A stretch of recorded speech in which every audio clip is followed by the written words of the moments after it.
नमस्कार दर्शक बंधु आदि न्यूज को आपन को स्वागत। आज विशेष खबर में आम आलोचना करबा गत किछि दिन धरी राज्य में सबुठ अधिक चर्चा होउथबा सुभद्रा योजना विषय खासकर सुभद्रा योजना रे ऑनलाइन आवेदन को नहीं आम आज आलोचना करबा। तेबे ऑनलाइन आवेदन किपरि करिवे, कौन कौन डॉक्यूमेंट दरकार, केउ माने योग्य हेबे, आवेदन परे कौन प्रक्रिया रही, ए सब किछि आज आम विस्तार भाव में आलोचना करिवु। वीडियोटी को शेष जाए देखंतु। चैनल रे नुआ थिले चैनल को सब्सक्राइब करी पाखरे थिबा बेल आइकन को प्रेस करंतु। चलंतु आरंभ करबा आजिर संपूर्ण खबर। सुभद्रा योजना होची ओडिशा सरकारंकर एक विशेष फ्लैगशिप योजना जार मुख्य उद्देश्य होची घरर महिला को आर्थिक भाव में सशक्त करबा, स्वाधीन करबा और ग्रामीण अर्थनीति को शक्तिशाली करबा। ए योजना रे प्रति वर्ष महिला माने 10,000 टंकार आर्थिक सहायता पाइथांती। ए टंका प्रति वर्ष 2टी किस्ती रे 5,000 लेखा आसी थाए। तेबे मोट 5 वर्ष रे 50,000 टंकार सहायता मिलथाए। तेबे सबुठारु गुरुत्वपूर्ण होची ए टंका डीबीटी द्वारा सीधासळख हिताधिकारी बैंक खाता को आसी थाए। मझिरे कोनोसी एजेंट किंबा मिडलमैन बा मध्यस्थी किंबा कोनोसी एक्स्ट्रा चार्जेस रो समस्या मध्य नाही। तेबे एही योजनार लाभ पाइबा पई वर्तमान ऑनलाइन आवेदन प्रक्रिया आरंभ हो जाइछि, जहाँकि एप्रिल 1 तारिख रु खोली जाइछि। यह चलित मास शेष तारीख अर्थात एप्रिल 30 तारिख जाए चालू रहबो। तेबे एही समय मध्य आपण ऑनलाइन रे आवेदन करि परिबे। पूर्वरु जे माने अप्लाई करि पारि नथिले किंबा जे हिताधिकारी आवेदन कोनोसी कारणरो रिजेक्ट हो जायतला सेमानकु एथरो नुआ सुजोग मिलुछि। तेबे आवेदन करबा पई हिताधिकारी माने ऑनलाइन पोर्टल माध्यम रे अप्लाई करि परिबे किंबा ऑफलाइन रे मध्य ग्राम पंचायत ऑफिस और जनसेवा केंद्र गुडी करू फॉर्म नै मध्य अप्लाई करि परिबे। वर्तमान आसंतु जानिबा आवेदन पई कोन रहिछि योग्यता से विषय रे आमे आलोचना करिबा। तेबे जो माने आवेदन करिवे से माने प्रथमे तो महिला हेतुवा आवश्यक, पुरुष माने ए योजना रे अप्लाई करि परिबे नै, जहाँकि आपण माने पूर्वरु मध्य जानिथिबे। एथि सहित द्वितीय रे रहउछि कोन ना हिताधिकारी राज्यर स्थायी बासिंदा होइथिबा आवश्यक। जो माने अप्लाई करिवे से माने ओडिसा स्थायी बासिंदा होइथिबा निहाती जरूरी अटे। सेमानक बयस 21 रु 60 वर्ष मध्य होइथिबा आवश्यक। एथि सहित कोन ना विवाहित युवती, विवाह विच्छिन्न, विधवा समस्त महिला एही सुभद्रा योजना रे आवेदन करि परिबे। एथि सहित आउ गोटे कौन रोचे ना वार्षिक आय निर्दिष्ट सीमा भितर थिबा आवश्यक। जो माने भी सुभद्रा योजना रे आवेदन करूछंती नुआ करिकी सेमानकर वार्षिक आय मध्य निर्दिष्ट सीमा भितर रहबा आवश्यक। तेबे आउ गोटे पॉइंट रोची बैंक खातार नाम महिलांक नारे थिबा आवश्यक। आपण जो आवेदन करूछंती जो बैंक डिटेल्स दउछंती तेबे बैंक खातार नाटा महिलांक नारे होइथिबा जरूरी अटे। सेपरि स्वल्प आय और मध्यवित्त परिवार को एही योजना रे अधिक गुरुत्व दिया जाउछि। वर्तमान आसंतु जानिबा ए योजना रे केउ माने आवेदन करि परिबे नै। एबे जानिली को माने आवेदन करि परिबे कहउतली, एबे जानिबा को माने आवेदन करि परिबे नाही। ना केउ माने आवेदन करि परिबे नै जेउ हिताधिकारी माने सरकारी चाकरी करछंती से माने ए योजना पे आवेदन करि परिबे नाही। जदि कोनोसी हिताधिकारी कोनोसी प्रकारर इनकम टैक्स देउछंती से माने ए योजना पे योग्य हेबे नाही। सेपरि high category pension holder, fake और मिसमैच डॉक्यूमेंट होइतबा हिताधिकारी एवं जहाँको नारे डुप्लिकेट एप्लिकेशन मिलिबो से माने ए योजना पई योग्य हेबे नाही और से माने आवेदन खारज होइजो। जदि भी से माने आवेदन करंती ताहले सेमानकर आवेदन खारज होइजो। तेबे एबे जानिबा केउ केउ कागज पत्र दरकार आवेदन पई हिताधिकारी को कौन कौन डॉक्यूमेंट सब दबाकू पड़िबो ना कौन दबा पे पड़िबो। प्रथमे होचे Aadhaar card, voter ID, bank passbook, mobile number, passport size photo, resident प्रमाणपत्र, आय प्रमाणपत्र जदि आवश्यक हुए ताहले आपण मत आय प्रमाणपत्र मध्य दे परिबे। तेणु ए सब डॉक्यूमेंट को ठीक भाव में स्कान करी अपलोड करबा दरकार। जदि आपण ऑनलाइन रे आवेदन करूछंती ताहले आपण ए डॉक्यूमेंट गुडी को ठीक भाव में स्कान करिवे, तापर जाई आपण अपलोड करि परिबे।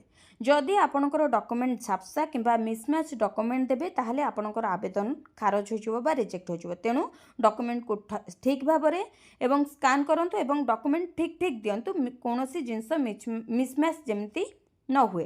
तेबे एबे जानिबा कोन ना ऑनलाइन आवेदन आपण किपरि करिवे।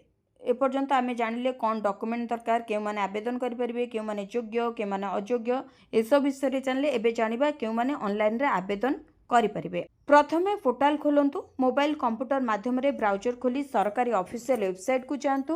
वेबसाइट खोलिबा परे होम पेज रे न्यू रजिस्ट्रेशन किंबा अप्लाई नाउ बोली लेखा थिबो, से बटन ऊपर आपण क्लिक करंतु। या परे रजिस्ट्रेशन फॉर्म खोली जुबो।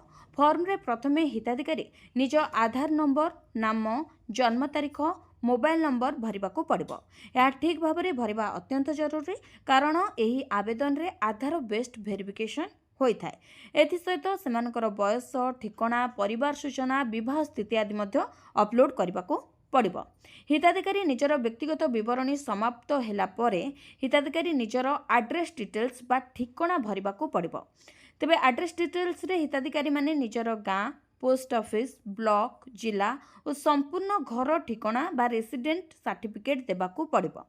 ଆଡ୍ରେସ୍ରେ କୌଣସି ଭୁଲ ହେଲେ ଭେରିଫିକେସନ୍ ସମୟରେ ଅସୁବିଧା ହେବ, ତେଣୁ ଆପଣ ଆଡ୍ରେସ୍କୁ ମଧ୍ୟ ଠିକ୍ ଭାବରେ ଦିଅନ୍ତୁ। କୌଣସି ପ୍ରକାରର ତ୍ରୁଟି ରଖନ୍ତୁ ନାହିଁ କିମ୍ବା ଭୁଲ କରନ୍ତୁ ନାହିଁ।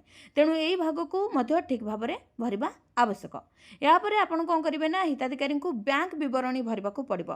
ଆଡ୍ରେସ୍ ଡିଟେଲ୍ସ ପରେ ବ୍ୟାଙ୍କ ବିବରଣୀ ଆସିବ। ବ୍ୟାଙ୍କ ବିବରଣୀରେ ଆପଣ ହିତାଧିକାରୀଙ୍କୁ ପ୍ରଥମେ ନିଜ bank account number, IFSC code, ବ୍ୟାଙ୍କର ନାମ ଓ ବ୍ରାଞ୍ଚ ଭରିବାକୁ ପଡ଼ିବ। ଏଥିରେ ବ୍ୟାଙ୍କ ଆକାଉଣ୍ଟ ହିତାଧିକାରୀଙ୍କ ନାଁରେ ହୋଇଥିବା ଆବଶ୍ୟକ, ଯାହାକି ମୁଁ ପୂର୍ବରୁ ମଧ୍ୟ କହିସାରିଛି। ଏଥିସହିତ ବ୍ୟାଙ୍କ ଆକାଉଣ୍ଟ ସହ ଆଧାର ଲିଙ୍କ ହୋଇଥିବା ଜରୁରୀ। ଯଦି ଆପଣଙ୍କର ବ୍ୟାଙ୍କ ଆକାଉଣ୍ଟ ସହିତ ଆଧାର ଲିଙ୍କ ନାହିଁ ତାହେଲେ ମଧ୍ୟ ଆପଣଙ୍କର ଆବେଦନ ଖାରଜ ହେବାର ସମ୍ଭାବନା ରହିଛି। ଏହା ବ୍ୟତୀତ IFSC କୋଡ୍ରେ କୌଣସି ଭୁଲ ହେବା ଉଚିତ ନୁହେଁ, କାରଣ IFSC କୋଡ୍ ଭୁଲ ହେଲେ DBT ହେବ ନାହିଁ। ତେଣୁ ପାସବୁକ୍ ଦେଖି ଠିକ୍ ଭାବରେ ଏହାକୁ ଭରିବା ଉଚିତ। ଏହାପରେ ଫର୍ମର ଡକୁମେଣ୍ଟ ଅପଲୋଡ଼ ବିଭାଗ ଆସିବ।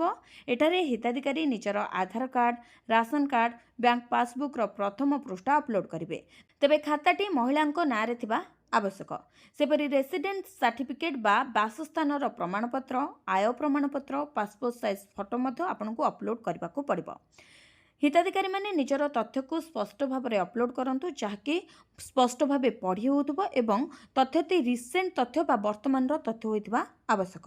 ହିତାଧିକାରୀମାନେ ଯଦି ଝାପ୍ସା ତଥ୍ୟ ଅପଲୋଡ଼ କଲେ ସେମାନଙ୍କର ଆବେଦନ ଖାରଜ ହୋଇଯିବ। ସମସ୍ତ ବିବରଣୀ ଓ ତଥ୍ୟ ଭରିବା ପରେ ହିତାଧିକାରୀଙ୍କୁ ପ୍ରିଭ୍ୟୁ ଆପ୍ଲିକେସନ୍ ଅପସନ୍ ଦେଖାଯିବ। ତେବେ ପ୍ରିଭ୍ୟୁ ଆପ୍ଲିକେସନ୍ ଅପସନ୍ କ'ଣ ନା ପ୍ରିଭ୍ୟୁରେ ସମସ୍ତ ତଥ୍ୟକୁ ଆପଣ ଆଉଥରେ ଦେଖିପାରିବେ। ତେବେ ସେହି ତଥ୍ୟକୁ ଭଲ ଭାବରେ ଆପଣ ଯାଞ୍ଚ କରିବା ଉଚିତ। ଏଥିରେ ହିତାଧିକାରୀ ନିଜର ନାମର ସ୍ପେଲିଂ, ଆଧାର ନମ୍ବର, ବ୍ୟାଙ୍କ ଖାତା, ଆଡ୍ରେସ୍ ଇତ୍ୟାଦି ଯାଞ୍ଚ କରିପାରିବେ। ଯଦି କୌଣସି ଭୁଲ ଥାଏ ତାହେଲେ ଏଡିଟ୍ ଅପସନ୍ ଉପରେ କ୍ଲିକ୍ କରି ତଥ୍ୟକୁ ଠିକ୍ ମଧ୍ୟ କରିପାରିବେ। ଯଦି ଭୁଲ ଥିବ ତାହେଲେ ତଥ୍ୟକୁ ଠିକ୍ କରାଇ ନିଅନ୍ତୁ।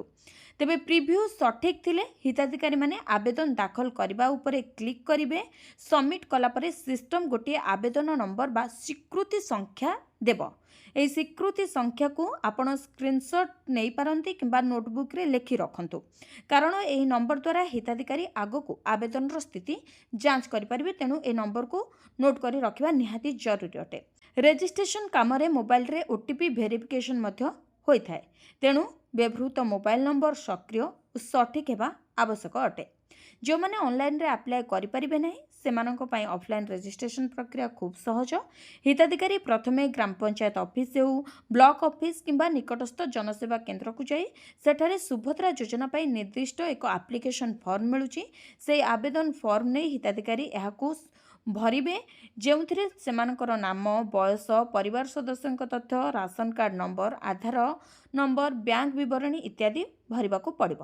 ଫର୍ମ ଭରିବା ପରେ ହିତାଧିକାରୀ ଫର୍ମ ସହିତ ଜରୁରୀ କାଗଜପତ୍ର ଯଥା Aadhaar, bank passbook, ration card, income certificate, resident certificate ଇତ୍ୟାଦିର ଫଟୋକପି ଆଟାଚ୍ କରିବାକୁ ବା ଯୋଡ଼ିବାକୁ ପଡ଼ିବ। ତେବେ ଏହି ତଥ୍ୟର କପି ଉପରେ ହିତାଧିକାରୀ ଦସ୍ତଖତ କରି ସ୍ୱୟଂ ସତ୍ୟାପିତ ପ୍ରତିଲିପି ବା ସେଲ୍ଫ ଆଟାଚ୍ କରିବା ଉଚିତ।